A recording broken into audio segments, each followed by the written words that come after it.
Hello everyone, ಎಲ್ಲರೂ ಹೇಗಿದ್ದೀರಾ? Okay, ಎಲ್ಲರೂ ಚೆನ್ನಾಗಿರ್ತೀರಾ? Welcome to spirit wonder. ಇವತ್ತಿನ ಮೆನ್ಯೂ ಬಂದು ರಾಗಿ ಮಸಾಲ ರೊಟ್ಟಿ. ಸೊ ಈ ವಿಡಿಯೋನ ಕೊನೆವರೆಗೂ ನೋಡಿ, ಎಲ್ಲೂ ಸ್ಕಿಪ್ ಮಾಡೋಕ್ಕೆ ಹೋಗ್ಬೇಡಿ. ಯಾರೆಲ್ಲ ನನ್ನ ಚಾನಲ್ನ ನೋಡ್ತಿದ್ದೀರೋ ಅವ್ರು ಯಾರು ಸಬ್ಸ್ಕ್ರೈಬ್ ಆಗಿಲ್ಲ ಅಂದರೆ ನನ್ನ ಚಾನಲ್ಗೆ ಸಬ್ಸ್ಕ್ರೈಬ್ ಮಾಡಿ. ಸೊ ಈ ವಿಡಿಯೋ ಏನೇನು ಇಂಗ್ರೀಡಿಯೆಂಟ್ಸ್ ಬೇಕು ಅಂತ ತೋರಿಸ್ತಾ ಇದ್ದೀನಿ. ಸೊ ನಾನಿಲ್ಲಿ ಫಸ್ಟ್ ಲೀಸ್ಟ್ ಮಾಡಿ ನಿಮಗೆ ಮುದ್ದೆ ಹಾಕಿದ್ದೀನಿ. ನಿಮಗೆ ಅಷ್ಟು ಇಲ್ಲಿ ನಾನು ಹೇಳೋದ್ರಲ್ಲಿ ಯಾವುದಾದ್ರು ಒಂದು ಸ್ಕಿಪ್ ಆಗಿದ್ದರೆ ನೀವು ಅಲ್ಲಿಗೆ ಹೋಗಿ ನೋಡ್ಬೋದು. ನಾನು ಇಲ್ಲಿ ತೋರಿಸ್ತಾ ಇದ್ದೀನಿ. ಅಕ್ಕಿ ಹಸಿಟ್ಟು ಮತ್ತು ರಾಗಿ ಹಸಿಟ್ಟು ಎರಡು ಸಮ ಪ್ರಮಾಣದಲ್ಲಿ ತೊಗೊಂಡಿದ್ದೀನಿ. ಮೆಂತ್ಯ ಸೊಪ್ಪು, ಸಬ್ಬಕ್ಕಿ ಸೊಪ್ಪು ಮತ್ತು ಕರಿಬೇವನ್ನು ಕೂಡ ಸಣ್ಣದಾಗಿ ಹೆಚ್ಕೊಂಡಿದ್ದೀನಿ. ಮತ್ತು ಈರುಳ್ಳಿನೂ ಕೂಡ ಸಣ್ಣದಾಗಿ ತೊಗೊಂಡಿದ್ದೀನಿ. ಮತ್ತು ಬಿಸಿನೀರು ಅಂದರೆ ಸ್ವಲ್ಪ ಬೆಚ್ಚಗಿರೋ ನೀರು ತೊಗೊಂಡಿದ್ದೀನಿ.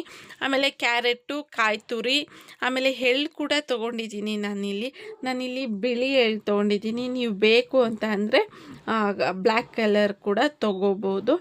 ಆಮೇಲೆ ನಾನಿಲ್ಲಿ ಚಿಲ್ಲಿ ಫ್ಲೇಕ್ಸ್ ಹಾಕ್ತಾಯಿದ್ದೀನಿ. ನೀವು ಬೇಕು ಅಂದರೆ ಹಸಿಮೆಣ್ಸಿನ್ಕಾಯಿ ಹಾಕ್ಕೋಬೋದು. ನಾನು ಮಕ್ಕಳು ತಿಂತಾರೆ ಅನ್ನೋ ಕಾರಣಕ್ಕೆ ಅದು ಬಾಯಿಗೆ ಸಿಕ್ಕಿದ್ರೆ ಖಾರ ಆಗುತ್ತೆ ಅಲ್ವಾ. ಸೊ ಹಾಗಾಗಿ ನಾನು ಇಲ್ಲಿ ಚಿಲ್ಲಿ ಫ್ಲೇಕ್ಸ್ ತೊಗೊಂಡಿದ್ದೀನಿ. ಒಂದೊಂದು ಸಲ ಚಿಲ್ಲಿ ಪೌಡರ್ ಕೂಡ ಹಾಕ್ತೀನಿ. ಸೊ ಅದು ಮನೇಲಿ ಇತ್ತು, ಸೊ ಹಾಗಾಗಿ ಅದನ್ನೇ ಹಾಕ್ತಾಯಿದ್ದೀನಿ. ಮತ್ತು ಇಲ್ಲಿ ಎಲ್ಲ ಸೊಪ್ಪನ್ನು ಸಣ್ಣದಾಗಿ ಹೆಚ್ಕೊಂಡಿದ್ದೀನಿ. ಕರಿಬೇವು ಕೂಡ ತುಂಬಾ ಆರೋಗ್ಯಕ್ಕೆ ಒಳ್ಳೆಯದು. ಕರಿಬೇವು, ಮೆಂತ್ಯ ಸೊಪ್ಪು, ಸಬ್ಬಕ್ಕಿ ಸೊಪ್ಪು ಇದೆಲ್ಲ ತುಂಬಾ ಆರೋಗ್ಯಕ್ಕೆ ಒಳ್ಳೆಯದು. ಈ ಥರ ಮಾಡಿ ಮಕ್ಳಿಗೆ ಕೊಡೋದ್ರಿಂದ ಮಕ್ಳುಗಳು ಕೂಡ ತಿಂತಾರೆ. ಆಮೇಲೆ ಅವ್ರಿಗೆ ಅದೆಲ್ಲ ಹಾಕಿದ್ದೀವಿ ಅಂತ ಅವ್ರಿಗೆ ಗೊತ್ತೇ ಆಗೋದಿಲ್ಲ. ಸೊ ಹಾಗಾಗಿ ನಾನು ಆದಷ್ಟು ಅಡುಗೆಗಳು ಮಾಡಿದ್ರೆ ಆದಷ್ಟು ನಾನು ಈ ಥರ ಎಲ್ಲ ಮಿಕ್ಸ್ ಮಾಡಿ ಮಾಡ್ತೀನಿ. ಸೊ ನಾನಿಲ್ಲಿ ಫಸ್ಟ್ ಎಲ್ಲ ತೊಗೊಂಡು ಫಸ್ಟು ನೀರು ಹಾಕ್ಕೊಳ್ದಲೇ ಫಸ್ಟು ನಾನಿಲ್ಲಿ ಹಸಿಟ್ಟಿಗೆ ಮಿಕ್ಸ್ ಮಾಡ್ಕೊಳ್ತಾ ಇದ್ದೀನಿ. ನಾನಿಲ್ಲಿ ತಟ್ಟೋ ರೊಟ್ಟಿ ಮಾಡ್ತಾಯಿದ್ದೀನಿ.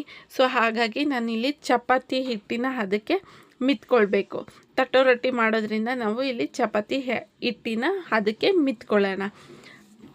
ಚಪಾತಿ ಹಿಟ್ಟಿನ ಅದಕ್ಕೆ ಮಿತ್ಕೋಬೋದು. ನೀವು ಕೆಲವೊಬ್ಬರೆಲ್ಲ ಹೇಳ್ತಾರೆ ಅದೆಲ್ಲ ಅಂಟುತ್ತೆ ಕೈಗೆ ಅಂತ ಹೇಳ್ತಾರೆ. ಸೊ ಇಲ್ಲ, ನಾನಿಲ್ಲಿ ಒಂದು ಟ್ರಿಕ್ ಹೇಳ್ತೀನಿ, ಅಂಟೋದಿಲ್ಲ. ನಾನಿಲ್ಲಿ ಉಪ್ಪು ಮತ್ತು ಎಣ್ಣೆ ಕೂಡ ಹಾಕ್ತಾಯಿದ್ದೀನಿ ಮಿತ್ಕೊಳ್ಳೋದಕ್ಕೆ. ಫಸ್ಟ್ ಎಲ್ಲನೂ ನೀರು ಹಾಕ್ಕೊಳ್ದಲೇ ಮಿಕ್ಸ್ ಮಾಡ್ಕೋಬೇಕು.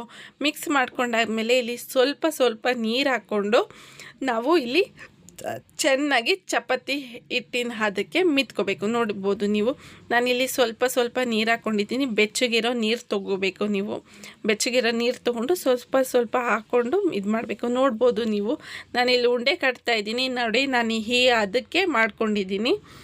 ಅದು ಅಂಟೋದು ಇಲ್ಲ ಕೈಗೆ. ಆಮೇಲೆ ಚೆನ್ನಾಗೂ ಕೂಡ ಬೇಗ ಕೂಡ ಆಗೋಗುತ್ತೆ ತಟ್ಟಬೇಕಾದ್ರೆ. ನಾನು ತಟ್ತಾಯಿದ್ದೀನಿ, ನೋಡ್ಬೋದು. ಅಕಸ್ಮಾತ್ ನಿಮಗೆ ಅದೇ ತಟ್ಟೋದು ಒಂದು ಸ್ವಲ್ಪ ಕಷ್ಟ ಆಗ್ತಾಯಿದೆ, ಕೈಗೆ ಹಾಗೆ ಅಂಟ್ಕೊಳ್ತಾ ಇದೆ ಅಂತ ಅಂದರೆ ನೀವು ಎಣ್ಣೆ ಕೈಗೆ ಸವರ್ಕೊಂಡು ತಟ್ಟಿ. ಆವಾಗ ನಿಮಗೆ ಕೈಗೆ ಅಂಟ್ಕೊಳ್ಳೋದು ಇಲ್ಲ ಮತ್ತು ಕವರ್ಗೂ ಅಂಟ್ಕೊಳ್ಳೋದಿಲ್ಲ. ನಾನಿಲ್ಲಿ ಸಿಲಿಕಾನ್ ಪೇಪರ್ ತೊಗೊಂಡಿದ್ದೀನಿ, ಕವರ್ ತೊಗೊಂಡಿದ್ದೀನಿ. ನೀವು ಬಟರ್ ಪೇಪರಲ್ಲೂ ಕೂಡ ಮಾಡ್ಬೋದು, ಇಲ್ಲ ಅಂತಂದರೆ ಇದರಲ್ಲೂ ಕೂಡ ಮಾಡ್ಬೋದು. ನಾನಿಲ್ಲ ಆಲ್ರೆಡಿ ಒಂದು ತಟ್ಬಿಟ್ಟು ಹೆಂಚಿಗೆ ಹಾಕಿದ್ದೆ, ಅದು ಬೇಯ್ತಾ ಇದೆ. ಕ್ಲೋಸ್ ಮಾಡಿದ್ದೀನಿ. ಸೊ ಅದು ಬೆಂದಾಗಿದೆ. ಇವಾಗ ತಿರುಗಿಸ್ತಾ ಇದ್ದೀನಿ. ತುಂಬಾ ಸಾಫ್ಟಾಗಿರುತ್ತೆ. ನೋಡ್ಬೋದು ಎಷ್ಟು ಸಾಫ್ಟಾಗಿ ಬಂದಿದೆ ಅಂತ. ತುಂಬಾ ಟೇಸ್ಟಿಯಾಗಿ ಕೂಡ ಇರುತ್ತೆ, ಎಮ್ಮಿಯಾಗಿ ಕೂಡ ಇರುತ್ತೆ. ನಾನು ಇನ್ನೊಂದು ಕೂಡ ಮಾಡಿ ತೋರಿಸ್ತಾ ಇದ್ದೀನಿ. ನಾನು ಅವಾಗಲೇ ತಟ್ಕೊಂಡಿದ್ನಲ್ಲ, ಅದು ಹಾಕಿ ತೋರಿಸ್ತಾ ಇದ್ದೀನಿ ನೋಡಿ. ಒಂಚೂರು ಅಂಟ್ಕೊಳ್ಳಲ್ಲ, ಪೇಪರ್ಗೂ ಸಹ ಅಂಟ್ಕೊಳ್ಳಲ್ಲ. ನೀವು ಈ ಥರ ಮಾಡಿಬಿಟ್ಟು ನಿಡ್ನ ಕ್ಲೋಸ್ ಮಾಡಿಬಿಟ್ಟು ಅದು ಬೇಯಲಿ.